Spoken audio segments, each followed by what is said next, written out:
Sveiki mano brangieji, šiandieną turėsime balandžio mėnesio prognozę.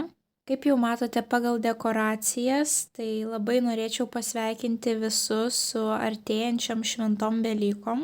Linkiu stiprių margučių, meilės visų mūsų širdise ir malonaus laiko praleisto kartu su artimais mylimais žmonėmis. Taip pat norėčiau priminti, kad tiek kovo mėnesį, tiek ir balandžio mėnesį mes vis dar būsime veikiami retrogradinės Veneros ir Merkurijaus. Tai kad nesikartočiau ir neįkvočiau jūsų laiko bereikalingai, tiesiog skatinu pasiklausyti kovo prognozių pradžios. Ten jūs rasite visą informaciją, kokiamis datomis tos planetos bus retrogradinės, ką geriau daryti, o ko geriau nedaryti. Na ir žinoma, kaip visada, labai noriu padėkoti Jums už įsitraukimą. Kanalas auga ir man labai malonu matyti, kad Jums prognozės yra aktualios. Po kovo mėnesio prognozės susilaukiau klausimo, kokias taro kortas naudojau. Tai šį kartą taipogi aprašyme po šio vaizdo įrašu paliksiu pavadinimus visų šiandieną naudotų taro kortų. Galbūt kažkam bus aktualu ir kažkas norėsite įsigyti. Tai berods viską pasakiau, galime keliauti į tarologinę prognozę. Liūtai pagrindinis įvykis liūtams balandžio 1 savaitę.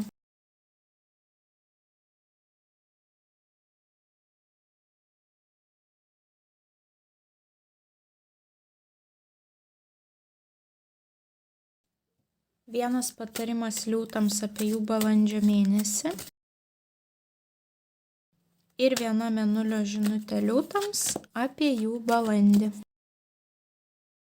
Liūtai, nors jūs esate ugnies ženklas, aktyvus ženklas, bet balandžio mėnesį jūs turėsite tiek porą savaičių ramiai pabūti, tiek porą savaičių galėsite būti aktyvūs ir veiklus. Tiek pirmoji, tiek trečioji savaitės gali būti svarbesnės, kadangi iškrenta net po 2 didžiuosius arkanus, o didieji arkanai visada rodo kažkokius tokius rimtesnius, svarbesnius, aktualesnius įvykius mūsų gyvenime. Tai pradėkime nuo pirmosios savaitės. Tas, kas vyks pas jūs pirmąją savaitę, kažkaip bus susijęs su taurių dama, gali būti vandens stichijos moteris, tai yra skorpionas, vėžys arba žuvis. Jeigu ne tokio zodiako ženklo, tai jos charakteris gali būti ar profesija būtent susijusi su kūrybingumu ir emocijomis. Tai yra jai svarbus kitų žmonių jausmai, emocijos, ką jie jaučia, jinai yra labai empatiška, jinai gali įsijausti į jų situacijas ir jai labai svarbu būtent sutvarkyti žmonių jausmus. Tuomet jinai jaučiasi atlikusi savo darbą. Taip, tai gali būti tiek psichologė, tiek psichiatrė, tiek ezoterinės profesijos, taip, tarologės, astrologės, numerologės. Dažniausiai visi šie žmonės dirba būtent su mūsų emocijomis ir jausmais.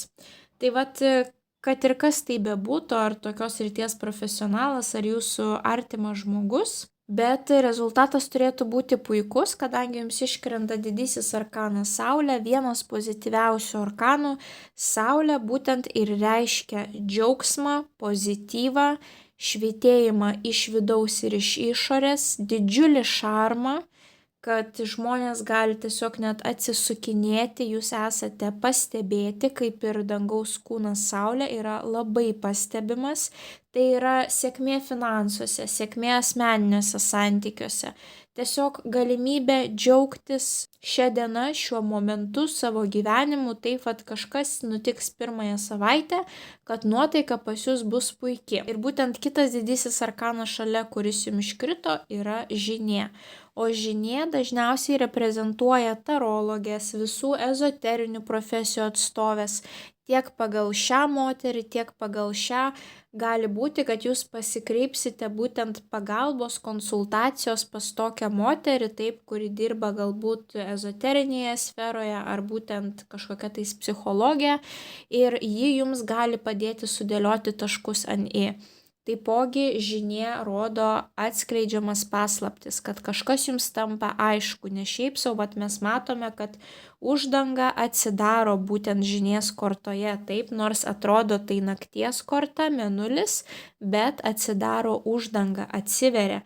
atsiveria uždanga ir pagaliau įsipleskia saulė, taip. Situacija tampa aiški, galbūt jūs nesusivokėte, kas vyksta jūsų viduje, kokie jausmai, emocijos ir tas žmogus jums gali padėti susivokti savo emocijose, jausmuose, taip. Taipogi žinė nebūtinai dirba psichologijos srityje ar su emocijomis. Apskritai žinė yra moteris turinti didžiulį kiekį išminties ir žinių. Ta didžiulį žinių bagažą, jinai yra savo srities specialistė. Ir kai iškrenta ši korta, dažnai yra rekomendacija, jeigu turite kažkokią tai gyvenimo sritį, kurioje nesijaučiate stiprus, tai pasikreipkite į tos srities specialistę. Šiuo atveju į moterį, taip. Ir ta specialistė jums ir atidengs tą uždangą, taip. Nuo akių dings rūkas, nušvis saulė, tai gali būti, pavyzdžiui, ir teisininkė, taip, galbūt jums nebuvo aiškus gal kažkokie tais darbo kodekso tam tikri straipsniai, teisiniai reikalai kažkokie, jūs pas ją pasikreipėte ir jums tampa ramu, jūs suprantate, kad viskas gerai, jūs viską darote taip, kaip reikia ir niekas nieko negali jums blogo padaryti ar kažką tais apskūsti, taip. Tai ta specialistė gali nušviesti jums kažkokią tai informaciją, arba tai bus pokalbis su kažkokia jums artima moterimi, kuri jums galbūt pasakys naują žinią, kurios nežinojote, atskleis kažkokią paslaptį ir tai jūs pradžiugins. Arba tai bus moteris specialistė, kuri padės būtent susigaudyti jūsų viduje, jūsų jausmuose. Ir apskritai, šios dvi kortos yra labai moteriškos, tai yra pilnai moteriška energetika, taip. Ir dar šalia saulė iškrenta, tai galbūt tai bus savaitė, kai jūs susifokusuosite į savo emocijas, į savo jausmus, į savo grožį, tiek vidinį, tiek išorinį ir, pavyzdžiui, daugiau laiko skirsite savo, palepinti save. Tai gali būti ir tokia situacija, bet kad ir kokia čia būtų situacija, saulė rodo džiaugsmą, didžiulį pozityvumą. Tuomet antrąją savaitę energetika keičiasi ir greičiausiai apsukas jau reikės lėtinti. Visų pirma, atkreipkite dėmesį į paveikslėlius. Monetų penkete mes matome sunerimusį vyrą, kuris nežino, ką daryti. Lazdų trejete mes matome moterį, kuri nėra tikra, kur link pasukti savo laivą, kuriuo keliu. Koks sprendimas? Mes matome moterį, kuri guli savo lovoje, ilsisi ir būtent tas poilsis padeda sudėti visus taškus ant i. Tai kokia čia situacija gali būti? Pagal monetų penketą gali būti problemos dėl finansinių reikalų, galbūt jūs per daug paišlaidavote ir dabar žiūrite, kad sunkokai, sakykime, sudurti galą su galu, arba pergyvenate, kokia bus finansinė padėtis greitų metu. Taip, šiuo momentu jums gali užtekti, bet jūs pasiskaičiavote ir jums kažkaip apėmė nerimas, ką reikės daryti vėliau. Tai pagal šias kortas pirmas 2 savaitės neišlaidaukite per daug, taip. Jeigu neišlaidausite, tai ir tokios situacijos pas jūs nebus. Tai monetų penketas visada rodo 3 rūšių skurdumą. Tai yra finansinis skurdumas kažkam gali būti, kažkam skurdi sveikata. Tai dažniausiai šitą kortą gali rodyti peršalimus, kai bet kokiu atveju tenka atsigulti į lovą ir pailsėti. Arba tai yra tas tikėjimo skurdumas, tikėjimo kažkokiamis aukštesnėmis jėgomis, neturėjimo savos kažkokios religijos, ideologijos, kuri padėtų suprasti, kodėl aš turiu tą krizę savo gyvenime, ką man jinai duota, kaip aš turiu elgtis joje, kokios mano vertybės. Ir šalia tas lazdų trejetas tai yra noras imtis pirmojo žingsnio, noras veikti. Bet šalia jums dar iškrenta karduo ketvertas, kuris yra būtent atsigavimas po ligos, arba tiesiog kažkokia tais kelionė, kurios metu jūs tik gulite pliaže ir ilsitės ir nieko nedarote. Arba tiesiog turite savaitę atostogų, kurių metu būtent labai ilgai miegate, pagaliau bandote pakrauti tą savo bateriją, taip kiek neišmiegojote iki tos dienos, norite išmiegoti antrąją savaitę. Ir čia yra 2 skirtingos energijos, taip.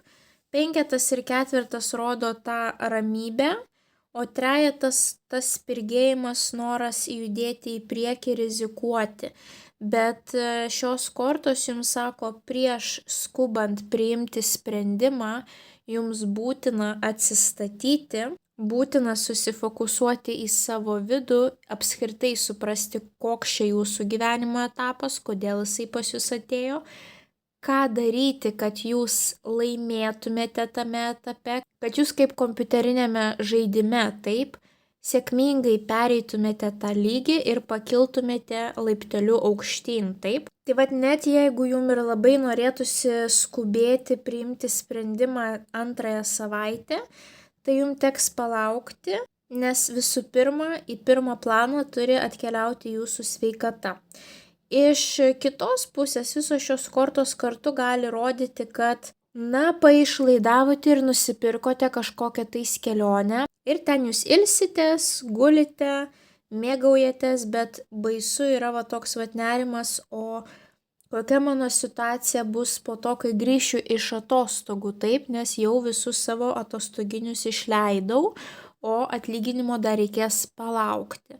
Tai gali būti tokios situacijos, o galbūt jūs turėjote didelį kiekį idėjų, darbų, bet tiesiog sveikata priverčia jūs atsigulti į lovą ir pailsėti tą savaitę laiko, bet jums labai norisi, kad ta sveikata greičiau pagerėtų ir jūs galėtumėt imtis tų naujų pradžių. Bet į ką jums svarbu atkreipti dėmesį antrąją savaitę? Neprogramuokite savęs, kad aš turėsiu blogą sveikatą, man truks pinigų.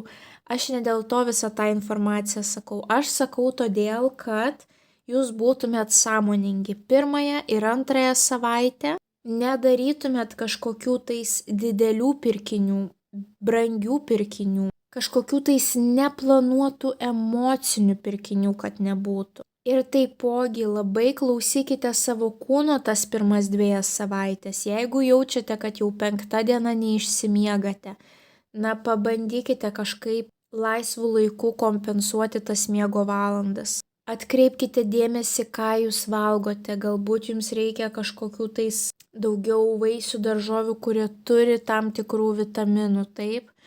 Galbūt jums jau jaučiate, kad kosulys atkeliauja, peršti gerklę. Galbūt reikia pabandyti pradžioj kažkokių tais natūralių medikamentų, taip, išgerti. Ar tai pieno su ciberžolė, ar tai imbiero arbatos kažkokios tai, kažkokį tai kokteiliuką, kuris būtent užmuštų tas bakterijas, pastiprintų imunitetą.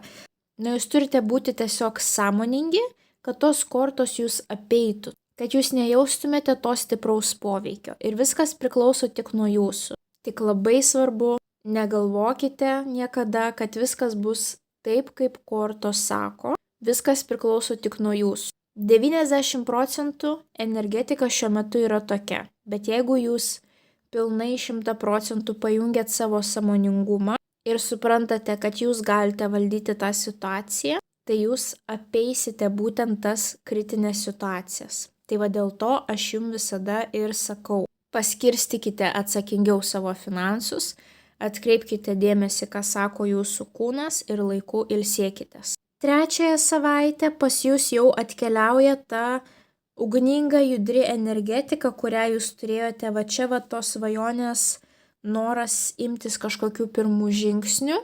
Pas jūs jau 3 savaitę tokia galimybė yra.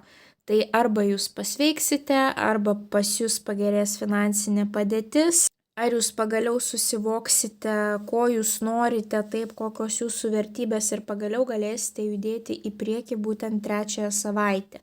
Jums 3 savaitę iškrenta didysis arkanas žvaigždė, kuris rodo tikėjimą geresnę ateitimi, didžiulį pozityvumą, svajojimą ir šalia jums iškrenta lazdų valetas. Lazdų valetas rodo pirmus kažkokius fizinius žingsnius, kažkokias tai fizinės pradžias, kažką jūs darysite fiziškai, tai gali būti net ir kažkokios naujos veiklos, kad ir pavyzdžiui pagaliau jūs nuspręsite rimčiau žiūrėti į savo sveikatą ir nusprendžiate kiekvieną dieną vaikščioti taip.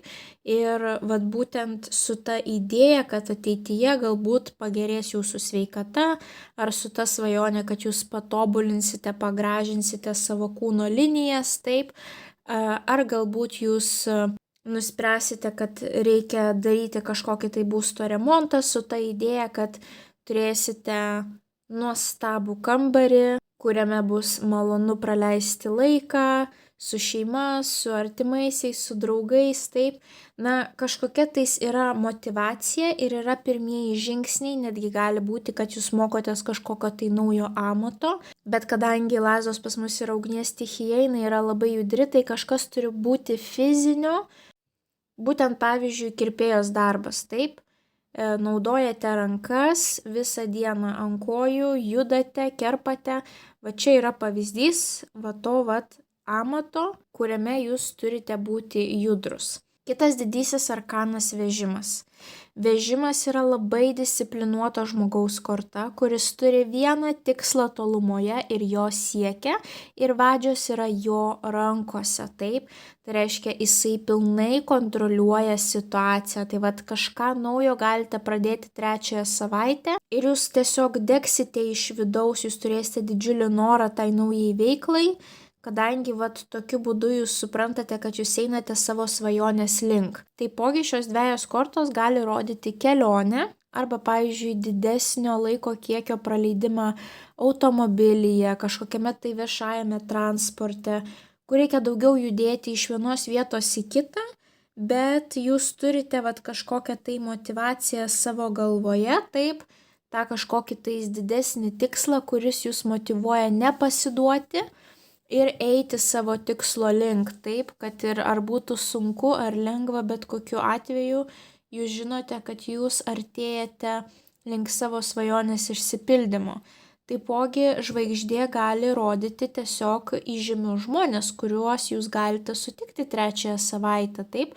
Galbūt, pavyzdžiui, jūs keliausite į kažkokios tai įžymybės koncertą 3 savaitę. Arba dėl savo veiklos, dėl savo aktyvumo jūs galite tapti tuo labiau matomu žmogumi, taip. Kadangi žvaigždė yra matomas dangaus kūnas, kaip ir saulė taipogi yra matomas žmogaus kūnas.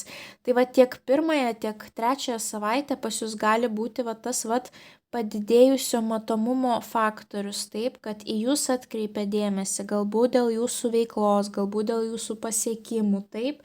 Kažkokie tais pokyčiai gali būti jūsų gyvenime, dėl kurių jūs būsite pastebėti. Bet šiaip tai žvaigždė dažniausiai rodo, kad taip, džiaugiuosi momentu, bet prie to paties ir turiu didžiulės viltis, kad ateityje bus dar geriau ir kad aš savo tikslų pasieksiu. Ir jūs ne tik svajojate, bet ir darysite kažkokius tai realius dalykus, taip, kad tų savo tikslų pasiektumėt. Taipogi šios 2 kortos gali rodyti, pavyzdžiui, ir automobilio remontą, bet ta žvaigždė korta tada man nelabai derinasi prie visos šitos situacijos, taip, nebent jūs turėjote kažkokią tai svajonę kažkaip labai atnaujinti savo automobilį, kažkokias tai specialias detalės nusipirkti, kažkokias tai naujas funkcijas įsirengti, taip, į tą automobilį pagerinti, taip sakant jį. Tai gali būti, kad ir kažką tokio darysite 3 savaitę. Na, o paskutinioji savaitė, vėlgi jums tek šiek tiek atsikvėpti, nebelėkti, kadangi tiek 2, tiek 4 savaitės turi panašią energetiką, kadangi jums irgi dar kartą iškrenta kardų 4, tiek čia kardų 4, tiek čia taip, ir mes matome, kad čia varna ilsisi, miega, tai bet kokiu atveju šita korta kviečia jūs sustoti, pakrauti savo bateriją, kad jūsų sveikata nepablogėtų tiek fizinė, tiek emocinė, ir prie to paties, kad jūs vėlgi išsigrynintumėt tam tikrus dalykus, taip, kaip reikia elgtis, kokios vertybės, ką aš turiu daryti toliau. Ir šalia iškrenta 2 septynetai, taurių septynetas ir kardų septynetas. Tai taurių septynetas rodo iliuzijas arba didelį kiekį pasirinkimų. Dažniausiai tai yra iliuzijų korta, kai mes nematome visos situacijos aiškiai ir pilnai taip gali būti, kadangi turėsime dvi retrogradinės planetas, kurios veiks mus ir visą balandį realiai. Tai neskubėkite daryti išvadų, kažko jūs galite nematyti, kažko jūs galite nesuprasti būtent santykiuose su kitais žmonėmis. Na, o kardų septynetas rodo viską, kas vyksta už jūsų nugaros, vėlgi apgaulės, taip, kai pas mus ant akių rūkas mes nesuprantame net, kad žmonės mus kvailina, gali būti kažkokie tai sukčiai internete, gali būti kažkokie tai sukčiai realybėje. Gali būti žmonės, kuriais jūs pasitikėjote, jie pasirodo už jūsų nugaros, sakykime, ar tai jūs apkalbinėja, ar rezga kažkokias tai pinklės, taip. Gali būti, kad, pavyzdžiui, su kažkokiu žmogumi turėjote verslą, ar jisai pas jūs nuomavosi kažkokią tai vietą, patalpas ir netikėtai jisai pasako, kad jisai su likusia kolektyvo dalimi jūs palieka, išeina ir daugiau nebesinuomos iš jūsų patalpų, taip. Bet tai gali būti smūgis iš visos komandos, pavyzdžiui, taip. Tai kad ir kas bevyktų, situacija jums bus neaiški, nesuprantama. Dėl to reikės laukti gegužės mėnesio, kad, sakykime, viskas išaiškėtų, jūs suprastumėt, kas ten nutiko ir kodėl. Apskritai, kardų septynetas yra žemos moralės korta. Arba su jumis kažkas pasielgs, na, sakykime, labai negražiai, arba jums atsiras toksai noras.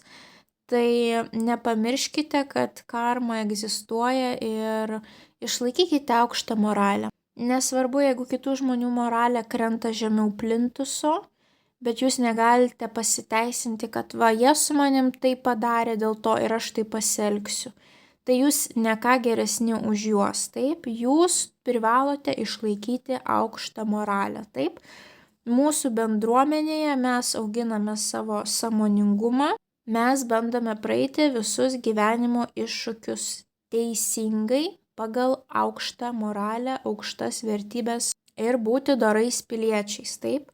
Tuomet karma jums atlygins su kaupu anksčiau ar vėliau tai, kas jums priklauso. Bet jeigu jūs nusirisite žemiau plintuso, taip pat kaip tie žmonės, tai jūs nebūsite niekuo geresni, taip, reiškia, pamokos jūs nepraeisite. Tai labai svarbu ilsėtis, nes jūs tiesiog, jeigu perdegsite, jūs galite net nepamatyti kažkokių tais keistų elektroninių laiškų, kuriuose gali būti apgaulė, tai apskritai viskas, kas vyksta pasaulio politikoje, Lietuvos politikoje, taip. Būtent tas Žemaitaičio atvejis ir Trumpo ir Zelenskio dėrybos, kokia netikėta linkme viskas pakrypo. Taip viskas atrodo, kai žmonės nusprendžia derinti rimtus reikalus būtent per retrogradinį Merkurijų. Migla prote, labai sunki komunikacija, vienas blogai sumimikavo, kitas kažką netaip leptelėjo, įsitraukė į pokalbį 3, 4, 5, vienas įsižeidė, kitas nesuprato, kad kažką netaip pasakė ir gaunasi visiškai sugadinta komunikacija, kurią gana sunku yra atitaisyti. Ir vėlgi tos apgavystės. Dingsta atidumas retrogradinio Merkurijaus metu. Kad ir atrodo, mes stengiamės tikrinti faktus, ar tai apgavikai ar ne, mums vis tiek nepasiseka, taip. Tai pasimokykite iš politikų klaidų, galite matyti tokius variantus, kas nutiko, taip, ir kodėl būtent visada aš jums patariu vengti kažkokių tais dėrybų ir būti labai atidiems, taip. Tai čia vienas iš tokių įrodymų, kad ar mes norime, ar mes nenorime, tas retrogradinis Merkurijus labai veikia komunikaciją, dėl to jūsų atveju geriausias variantas 4 savaitę yra praleisti laiką lovoje, pailsėti, atgauti jėgas, išsimiegoti ir tuomet jums tas visas rūkas nuo akių nukris, ateis gegužės mėnuo, retrogradinės planetos pradės eiti tiesiogiai ir visos problemos gali net ir savaime išsispręsti, taip. Tai paskutinę savaitę neskubėkite priimti kažkieno tais pusės, neskubėkite paremti, sakykime, vieno iš 2 žmonių, taip. neskubėkite vieno apkaltinti, kito išteisinti. Būkite atsargus, būtent jeigu einate į kažkokius susibūrimus, saugokite savo daiktus. Internete taipogi nespauskite kažkokių tais keistų nuorodų, ypatingai kadangi turime pajamų deklaravimo laikotarpį, taipogi labai daug apgavysčių susijusių su kurjerių paslaugomis, siuntomis, tai visada atkreipkite į tai dėmesį. Na ir jauskite savo kūną. Labai svarbu laiku pasiilsėti ir tuomet gegužės mėnesį tikiuosi, kad jau ten pirmąją savaitę galėsite toliau keliauti savo tikslų link. Tai ilsėjimasis ir nieko nedarimas taipogi yra labai svarbus procesas, norint pasiekti savo tikslų. Na, o jūsų patarimas balandžio mėnesiui jums iškrito taurių dvejetas, tai yra 2 žmonių tandemas. Tai gali būti tiek asmeniniai santykiai, tiek darbiniai santykiai, verslo partneriai, darbuotojo ir darbdavio santykiai, vaiko ir tėčio santykiai, vaiko ir mamos santykiai, labai daug variantų čia gali būti, esmė 2 žmonių ryšys. Tai vat labai svarbu balandžio mėnesį jums turėti žmogų, kuris jūs palaikys bent jau morališkai. Galbūt pasirūpins jumis būtent tada, kada jums reikės, sakykime, to poilsio. Galbūt tas žmogus bus būtent jūsų kelrodė žvaigždė, kuris padės, elgtis pagal aukštas vertybės. Taip, galbūt paims ir pasakys, kad, jūs nesate toks žmogus, kad jums vertėtų būtent čia nusileisti kaip ir kitiems žmonėms žemiau plintuso. Taip, galbūt tai bus žmogus, kuris jums įpūs tos moralės, įpūs vertybių, įpūs kažkokio tais įkvėpimo, motyvacijos judėti savo tikslų link. Taip, įvairiausių tokių situacijų gali būti. Galbūt šitas žmogus padės jums išsklaidyti tą rūką, arba jisai rūpinsis jumis, kai jūs nuspręsite, sakykime, šiek tiek pailsėti, taip. O galbūt tai bus būtent žmogus, kuris pirmąją savaitę jums padės irgi sudėlioti visus taškus ant i. Na ir jūsų mėnesio patarimas labai siejasi su jūsų paskutinė savaitė. Vienus žmonės įkvepiam, kitus užknisam, abu dalykai vienodai svarbus ir reikalingi. Tai jūs turite turėti savo įkvėpėją būtent balandžio mėnesį, kad lengviau susitaikytumėte su ta informacija, kad visiems neįtiksi, kažkam aš nepatinku, bet svarbiausia, kad aš turiu artimus žmonės, kuriais aš pasitikiu, į kuriuos aš galiu bet kada atsiremti ir iš jų visados aš sulauksiu pagalbos ir įkvėpimo ir motyvacijos. Na ir jeigu aplink jūs yra vien tik žmonės, kuriuos jūs įkvėpėte, tai nelabai yra geras dalykas, tada žmonėms labai sunku susitvarkyti su savo ego. Tai labai neblogai yra kartais turėti ir tokių žmonių, kuriems jūs nepatinkate. Plius mes labai daug išmokstame iš tų žmonių. Jie dažnai mums parodo kažkokias tam tikras gyvenimo vietas, kurias mums reikėtų išspręsti, ar kažkokias tai vidinės problemas, kurioms mes užmerkiam akis prieš tai, taip.